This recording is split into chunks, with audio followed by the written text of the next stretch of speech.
कि चीर के जमीन को उम्मीद के बीच बोते हैं, हम किसान के बेटे हैं, चैन से कभी सोते नहीं। दरियावत के उस इलाके से आता हूं जहां पर जाखम का पानी हमको उपलब्ध होता है और वहां के किसान पूरे संभाग में सबसे अच्छी पैदावार देते हैं।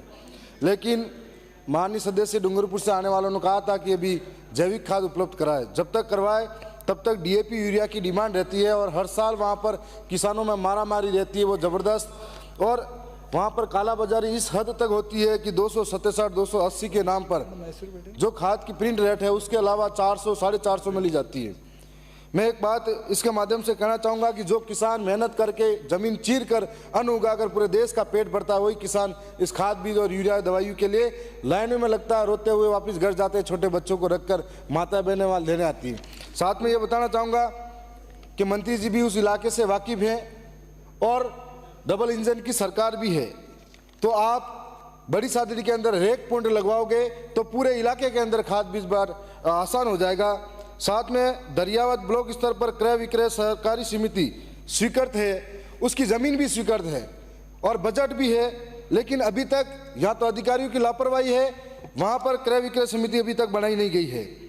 तो मैं मंत्री जी से ये निवेदन करूँगा कि जल्द से जल्द क्रय विक्रय बनवाए ताकि वहाँ के लोगों को आसानी से मिल सके।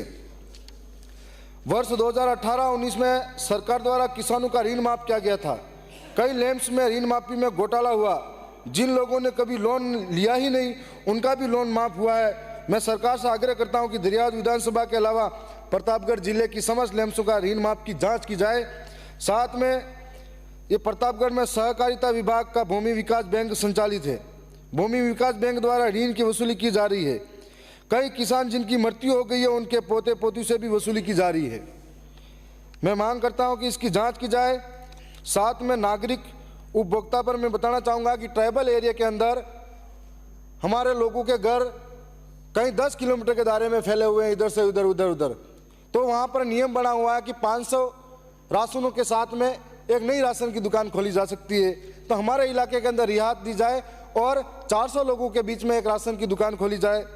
जो 70 वर्ष के आसपास से बुजुर्ग हैं उनको घर घर जाकर राशन बांटा जाए। साथ में बहुत सारे परिवार खाद्य सुरक्षा का लाभ नहीं ले पा रहे हैं, कोई पात्र भी है तो पंचायतवार उसकी सूची बनाकर नए सिरे से अभी खाद्य सुरक्षा में नाम जोड़े जाए। नई राशन दुकान हमारे इलाके के अंदर खोलने की ज़रूरत है। साथ साथ में जो राशन की सप्लाई घर घर देने का प्रस्ताव है, यदि हम मोहल्ले वाइज बांटने जाए तो उन लोगों के लिए और बेहतर हो सकता है। कभी कभी ये भी होता है कि अंगूठा तो लगवा दिया जाता है लेकिन उसे अगले महीने तक राशन नहीं दिया जाता। और राशन डीलरों से भी उनकी भी एक मांग है कि वहाँ से गोदाम से जब माल तोल के आता है तो 2% सीजत होती है, तो उनकी गुणवत्ता में जो माल दिया जाता है उनके लिए कम पड़ जाता है, तो उनको 2% अधिक भेजा जाए। जहाँ पर राशन डीलरों का एक मानदेय फिक्स होना चाहिए और उनके साथ में जो एक एक्स्ट्रा कार्मिक लगता है उसका भी मानदेय फिक्स होना चाहिए। साथ में मैं ये बताना चाहूँगा कि उपभोक्ता मामलात के अंदर हम कब और कितनी जांच करते हैं, क्योंकि गाँव के अंदर कोई डॉक्टर है, कोई भी है, कोई एक दवाई, कोई बीमार है तो एक दवाई के साथ साथ में 8 से 10 प्रकार की दवाइयाँ लिखवाते हैं बिना जांच किए। तो जितने भी मेडिकल हैं, जितने भी इलाके हैं वहाँ पर इन दवाइयों की भी जाँच की जाए। साथ साथ में जो मार्केट के अंदर जितनी भी बड़ी दुकानें हैं, सोना चांदी है, इसके अंदर हमारे इलाके के अंदर मिलावट पाई जाती है 30 से 40% की, तो इन व्यापारियों के साथ में उसकी मिलावट की शुद्धता की जांच की जाए। साथ में जो आंगनवाड़ी है और हमारे स्कूल हैं वहाँ पर टेंडर के माध्यम से कई बार जो अनाज दिया जाता है, मैं खुद इसका देखा हुआ है पिछले 2 साल पहले भी, कि कभी कभी एक्सपायरी डेट निकल जाती है 2-2, 3, 4-4 महीने, 6-6 महीने, उसके बाद भी वो अनाज गाँवों में बच्चों को बांटा जाता है।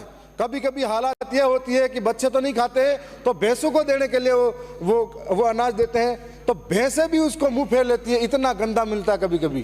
तो हम लोगों को इसकी जांच करनी चाहिए और हमेशा गांव के अंदर लोग इतने सख्त पढ़े लिखे नहीं होंगे कि वो पढ़ेंगे कि इसकी ये कब है इसकी एक्सपायरी डेट। और इसलिए जहां पर बच्चे हमारे देश का भविष्य है और उनको पौष्टिक आहार मिलना चाहिए।